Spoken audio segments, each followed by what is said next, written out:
જિલ્લાના ભિલોડા તાલુકાના વાંદિયોલ ગ્રુપ ગ્રામ પંચાયત વિસ્તારના વાંદિયોલ કાદરિયાથી જોડતા દાંતિયા અને વજાપુર નેશનલ હાઈવે 8 સુધી અંદાજિત 3 કિલોમીટર ડામર રોડનો જોબ નંબર ફાળવવા અરવલ્લી જિલ્લા કલેક્ટર મારફતે મુખ્યમંત્રીને આવેદનપત્ર આપી રજૂઆત કરી હતી। ગ્રામજનોએ અન્યથા શાળાના બાળકો સાથે પ્રતિક ઉપવાસ ઉપર બેસવાની મંજૂરી આપવા આવેદનપત્રમાં ઉલ્લેખ કરવામાં આવ્યો હતો।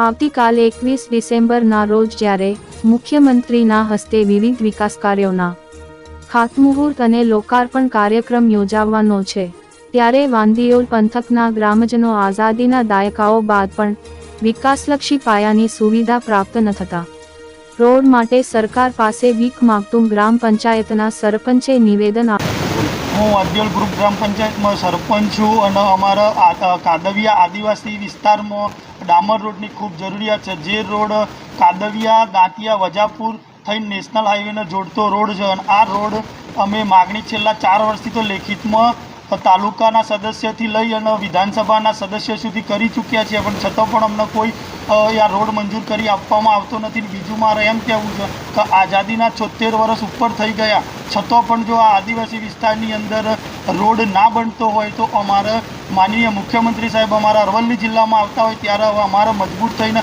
આવેદનપત્ર આપીને કાલે અમે ગ્રામજનો સાથે ભીખ માગતા હોય એ રીતે ભીખ માગવા માટે કાલે આવવાના છીએ।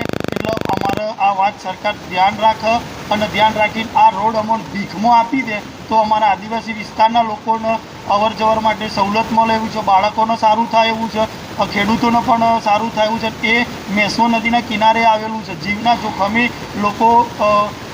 જોખમે લોકો અવર જવર કરતા હોય છે અને આ રજૂઆત અમારી સરકાર ધ્યાનમાં લે એટલી જ અમારી વિનંતી છે।